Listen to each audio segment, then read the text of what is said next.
Samantala, idinipensa naman ng ilang mga senador si Pangulong Rodrigo Duterte kaugnay ng mga salitang binitawan nito patungkol sa Estados Unidos. Ayon sa mga ito, iba man ang paraan ng pananalita ng ating Pangulo, ang dapat natignan ay kung ano ang nilalaman ng mensaheng nais nitong sabihin.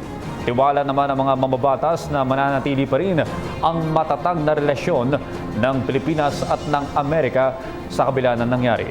May report si Dayan Guerrer. Iminungkahi ni Senate President Coco Pimentel na ang mga nabitawang mga salita ni Pangulong Duterte patungkol sa Estados Unidos ay bahagi lang ng normal na forma ng pananalita ng Pangulo. The cursing was, as usual, part of his manner of speaking. It was not actually directed to one person. Kumbinsido naman si Pimentel na hindi ito makakaapekto sa relasyon ng US at Pilipinas. Una sa lahat, hindi ganyang kababaw ang Amerika.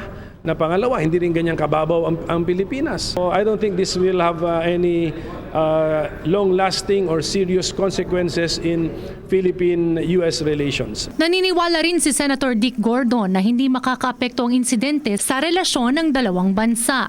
Countries work on national interest, not on personalities alone. At naintindihan niya kung medyo manghang ang salita.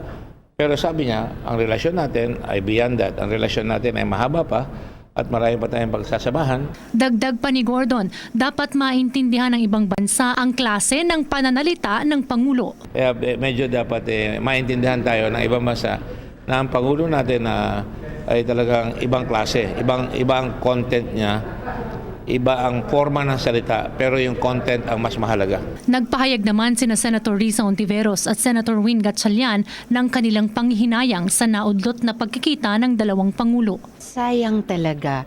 Maganda po sana ng pagkakataon na mapag-usapan nila yung mga issues at mga principles of common concern sa buong international community. Nakakalungkot na cancel to, no? Dahil it is a good opportunity na patibayin yung relasyon. Pero ako sumasang-ayon ako kay Presidente na internal affairs to. Para sa PTV News, Dayan Querer.